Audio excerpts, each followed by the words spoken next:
Welcome to EdUp Smart Space, the future of campus technology, the podcast where we explore how architecture, technology, and strategy converge to shape the next generation of learning environments. Hello, I'm Craig Park, your host. Today, I'm thrilled to be joined by Dr. Lisa Stevens, recently retired Assistant Dean for Online Learning at the University at Buffalo School of Engineering and Applied Sciences. Before retiring, Lisa also held the titles of Senior Strategist with the SUNY Office of the Provost and Executive Director of the Flexible Learning Environments Exchange, or FlexSpace, where she continues to serve as a volunteer. Lisa is a national thought leader in active learning environments, flexible space design, and educational technology strategy. She's helped institutions rethink how learning spaces can be more adaptable, more inclusive, and more engaging for students and faculty alike. Lisa, welcome to the show. Well, thank you, Craig. I so appreciate the opportunity. Let's start by talking about your journey. How did your work at the SUNY system and your background in instructional technology lead you to champion the idea of flexible learning spaces? It's been a circuitous pathway. I began with a graphic design degree and then got a summer job in broadcasting in Toledo. And from there, had the opportunity as a summer employee at WLS Television in Chicago. Golly, what an adventure that was. I wanted to go back to school, got a master's in television, radio, and film. The first job I got out of that was in public access television, and I got bit by the education bug. I really wanted to help people to learn how to use technology to get their message and their platform out. And from there, a position was posted at the University of Buffalo, and by golly, I landed it. We were off into the world of online learning with VHS tapes that were mailed to the students. Well, we've both been in technology for a long time, analog to digital, so not to be surprised. We had a provost at the time at the SUNY system. One day, I had the good fortune to be on an advisory team there, and Dr. Lavallee walked in and said, we're spending millions and millions of dollars on these learning spaces. I don't see that we're sharing pictures with each other. My dear friend Joe Moreau and I looked at each other and said, we ought to do something about that. Thus the idea was born. Lisa, we first met a few years ago on a panel discussion at the National Conference of the Society of College and University Planning. Our panel included Dr. Joe Way, now at UCLA, where he formed the Higher Education Technology Managers Alliance, known as HETMA. HETMA has now taken over the operations or management of the FlexSpace initiative. What challenges is HETMA addressing to help institutions address technology design? Oh my goodness. Talk about getting to a very powerful audience. HETMA speaks to a broad audience of AV designers, technologists, faculty, and IT specialists. It gets to the guts of the system, if you will. And they have good relationships with a number of vendors and suppliers. They offer feedback on those products and designs. They are one of the professional organizations that I think really seek to partner with the people that are creating the tools for us in education. I'm actively involved in AVIXA, the Audiovisual Integrated Experience Association, and their annual conference known as InfoComm is coming up in June. And HETMA, for the first time, it was 2 years ago, has a booth with a lot of the HETMA members talking to the 40,000 of us that come to this conference. It was the first time where I've seen a sector like education represented that way, where they're proactively involved in the conversation. FlexSpace has become a really useful tool. In fact, FlexSpace has become a global resource for sharing ideas and best practices in learning space design. For those new to it, can you give us an overview of what FlexSpace is and who it serves? Absolutely. For a moment there, you took me back to the days when anytime a person created an account in FlexSpace, my email would get a little ding, and the dings kept getting more and more frequent as more and more people were signing up from different countries. I felt like dancing, doing the happy dance in the hallway. Frankly, sometimes did. At any rate, the idea truly came out of what Provost Lavallee said. We have to do a better job of sharing. And education, particularly higher education, is so much a place of opportunity cost. And how do you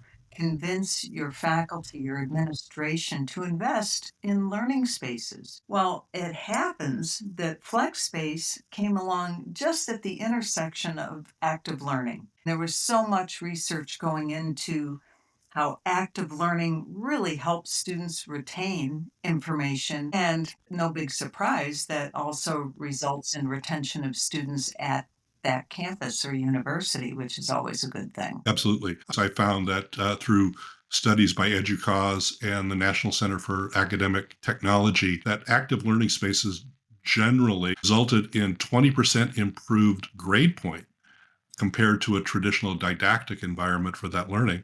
University of Iowa once shared that they found that it was a 20% reduction in FTE cost of what it took to put a student through the matriculation process because they didn't require as many large lecture halls anymore. They could have these lab-like spaces that serve the students better. All the reasons why active learning has continued to grow as the preferred pedagogical model that we see in many of the universities we work with. Oh, and as you look at where we're going now with augmented learning and virtual reality, my goodness, I can't wait. How have you seen the FlexSpace platform evolve over time, and what's the biggest impact it's had on planning for institutions? Oh, I love that question. Thank you. I truly believe there is impact because very early on at Iowa State University, a friend of mine was the director of academic technology at the time. They were going through a huge strategic implementation of new classrooms. It dawned on my friend that if he were to use the learning space rating system, which they could go through and quantify all the spaces and look at what some of those spaces' strengths were or where they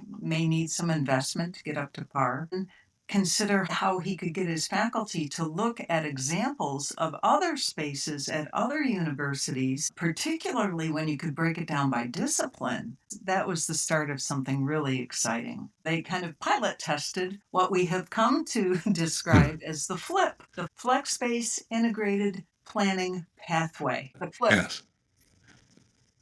Excellent. Can you share a favorite example of a case study from the FlexSpace community that really illustrates the power of shared knowledge and collaboration? Wow. That's like asking which one of your kids is your favorite. I just had a conversation with a friend of mine recently from the home team here at the University of Buffalo. He was saying how helpful it was to be able to launch the esports room that they put up a few years ago. How helpful it was to be able to get into the collection and look at a number of other esports facilities. What was neat was going back to your friend and mine, Lenny Scott Hmm. Weber, pulled together a triad of what FlexSpace was really trying to accomplish.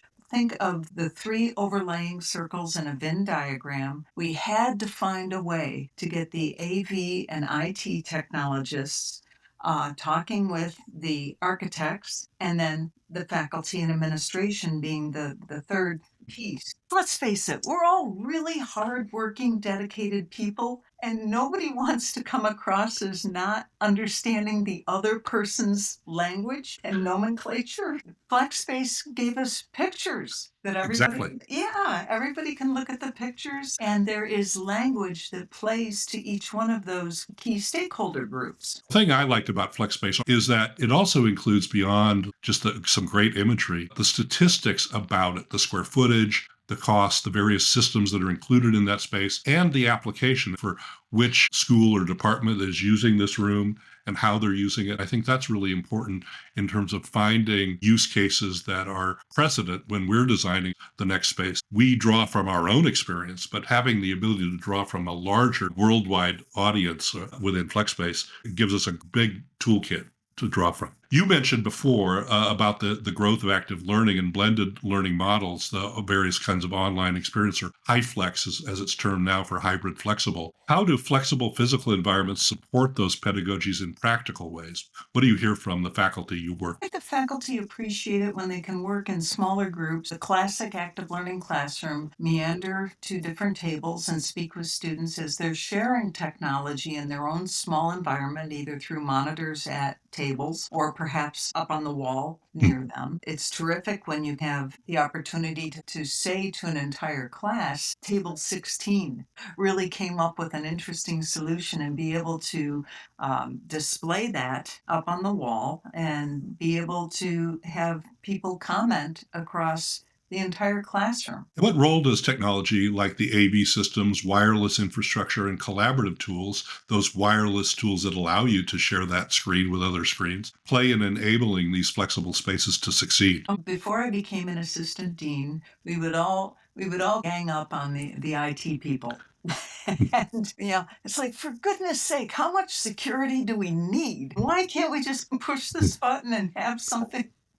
Oh, once I discovered the liabilities and the challenges those poor people were up against with security measures, particularly as hackers have gotten more and more aggressive. At a research university where I'm from, you don't want people getting into your research. So I have a lot of empathy now. And frankly, that came through FlexSpace. But a lot of empathy now for what the other key stakeholders outside of my area of expertise are challenged with. Can institutions ensure that flexible design also supports equity and accessibility for all learners?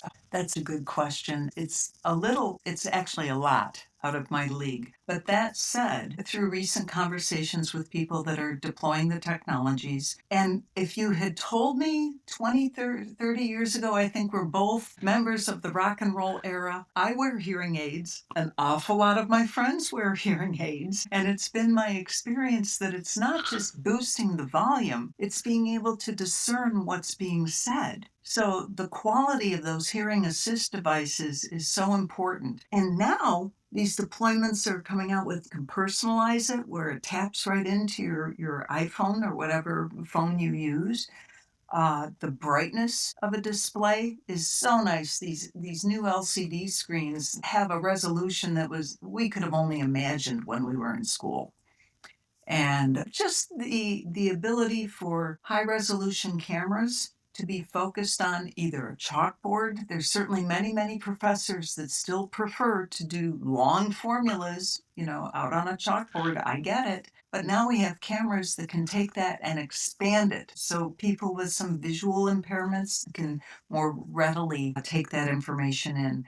Friends that I empathize with that. Is that when I was in college during the summers, my roommate was a roadie. So I had the good fortune to hear a lot of that rock and roll music back in the day from the front row. And there's nothing like standing in front of some very large loudspeakers that have now resulted in the tinnitus that I suffer with. I'm empathetic, but I wouldn't give up those moments for anything. I'm going to shift a little towards strategic planning for technology. From your strategic perspective at SUNY, the State University of New York, how should academic leaders be rethinking campus master planning to accommodate flexibility and rapid change in technology? when I first joined the university, I appreciated our dean giving us a look into the future. Right in that piece of chalk line that he put across the board was the demographic cliff. We all thought, oh, that's way out in the future. We don't have to worry about that. But he said, yes, we do. And here's why. Because we want our reputation to be stellar. And as you look at how much time we have, we need to develop our specialties. We need to be right on top of these things because we want to be competitive. And they are. We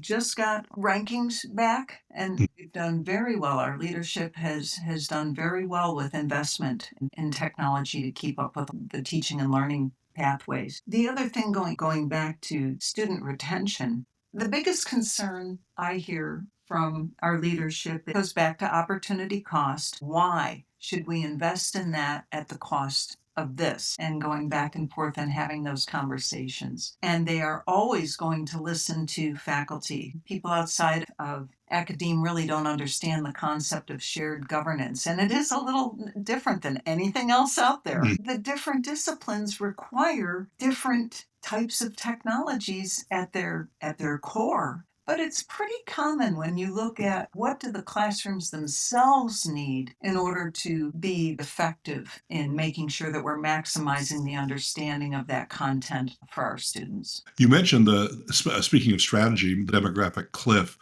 For those listeners who are not familiar, it's projected that starting this year, 2025, going towards 2030, that we'll see a drop in enrollment across all higher education campuses to the tune of 10 to 15% per year. I have seen some of those statistics as well. I don't know how it's going to pan out across sectors that impact the community colleges as much as the research universities or the comprehensives. What it does speak to is the need for campuses to think about how they extend their reach. And your background in online learning is the core of how to do that well, to be able to connect with students that are at not necessarily in your backyard in a way that's as experientially similar to being there as we can make it using technology. My colleagues from the department that I led have worked hand in hand with faculty, and we now have an engineering management degree that's completely online, a graduate degree. When we started that, there were a lot of faculty asking, can we be effective? Can we be as effective online as we have been with the students that come into our classrooms? With that type of degree, a management degree, certainly you can. And they proved it. How do you see the FlexSpace model integrating with long-term facilities planning and capital investment strategies? Let's talk about the flip. I have to thank Mary Grush, the author who writes so much for campus technology. She's the one who gave us that acronym. She said, you have to come up with an acronym that describes this process. So the FlexSpace Integrated Planning Pathway starts with leveraging the Learning Space Rating System, just as our friends at Iowa State piloted.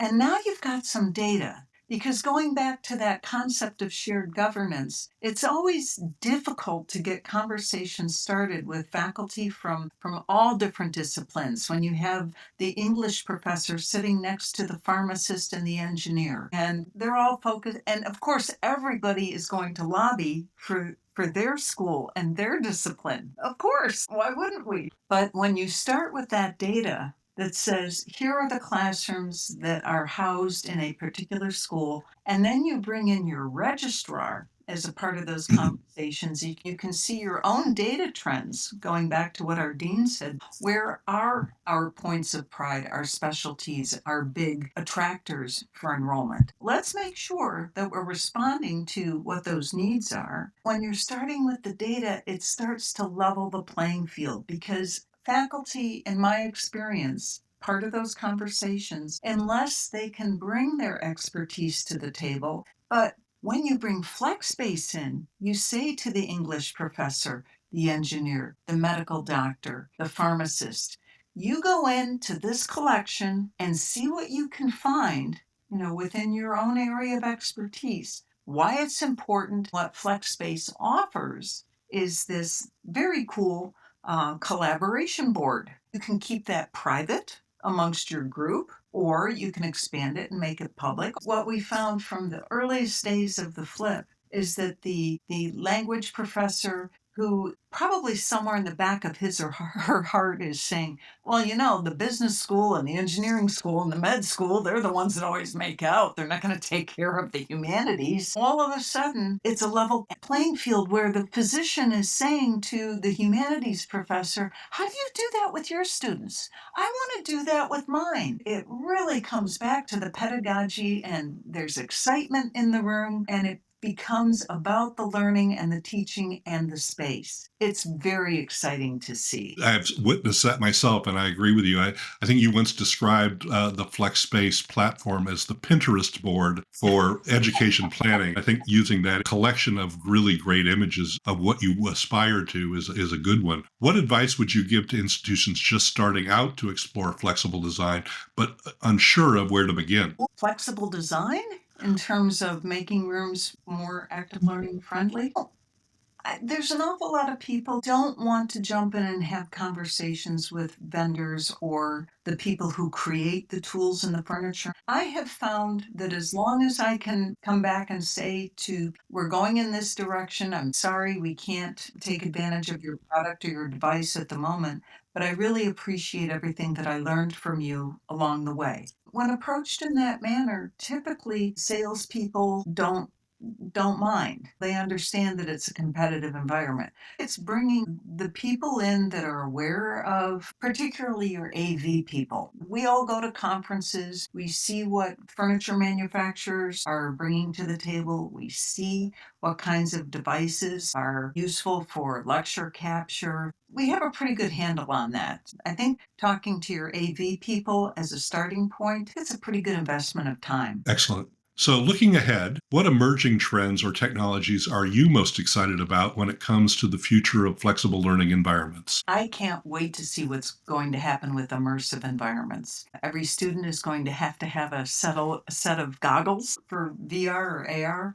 or whether we will be able to display all of those immersive environments on large screens. I've been in a cave. I know what it's like to be overwhelmed by huge imagery all the way around you. I know of corporations that are starting to develop content for the public in immersive environments. It's a little ways off, but I'm sure a couple of groups are doing that. I agree with you. For those who are not familiar with the acronym CAVE, computer aided visual environments, think of a six-sided cube where all of the walls and floor and ceiling are images so that you can be transported all virtually into anywhere you want to be. Iowa State University in Ames, Iowa, has the Virtual Reality Application Center over a decade, where last time I heard they had close to 200 course programs done in a virtual environment. I had the experience of uh, if you're old enough to remember the movie Fantastic Voyage, I was shrunk and flew through a human lung. And it was a truly amazing experience. I too believe that the future of AR and VR are much of what we use in practical education models. Mechanics and engineering in particular, but medicine will benefit from those kind of virtual tools. It'll be very interesting to see where we go with that. If you can imagine growing up in a home where your mother is a home economics major and my father was an engineer, we would have dinner time conversations where my mother, who was a longtime member of our local board of education, would say, "This is not rocket science. When you give a student something to do, they learn by doing." And virtual reality is going to give us that opportunity without having the hammer and the nails in our hands.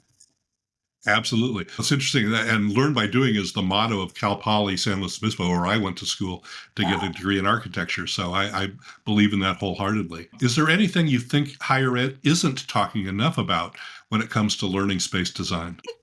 I hesitate to go there because I'm not aware of any trend or pattern. I'm sure I have friends and colleagues who would disagree with me. I think that the thing that we're learning is to talk with each other, to make sure that we're going with those that triad where everybody's talking to other areas of expertise where you can really capitalize on some gems that are hidden in there. That's a theme that I've heard through the now 6 or 7 episodes of this podcast. We've heard from everyone the early involvement of a larger cohort of participants who will use the space, benefit from the space, including students in those planning conversations, make both the discussion richer and the outcome better.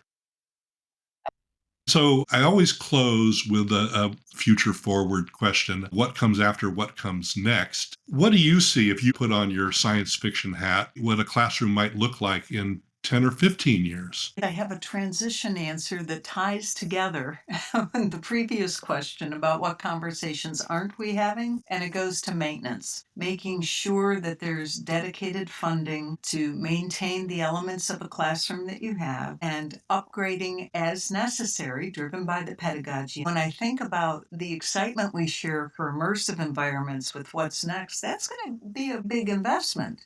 I can't think of any school that would go out and just make every single room immersive. But I do know, going back to the days where we thought it was just amazing that we could have some centrally scheduled rooms with microphones for the faculty to capture their lectures in case you missed that lecture. Now, every classroom at our university has some recording capability. That's huge. As you point out with the demographic cliff, we have to be investing in continuing education and making sure that workforce development is being paid attention to. I think there's a lot to be said for being part of a bright future in education. Excellent. Thank you. Dr. Lisa Stevens, thank you for joining us today and for all the incredible work you're doing with FlexSpace and at SUNY. Your insights continue to help institutions around the world reimagine what's possible in higher education. To learn more, visit flexspace.org and you can connect with Lisa on LinkedIn.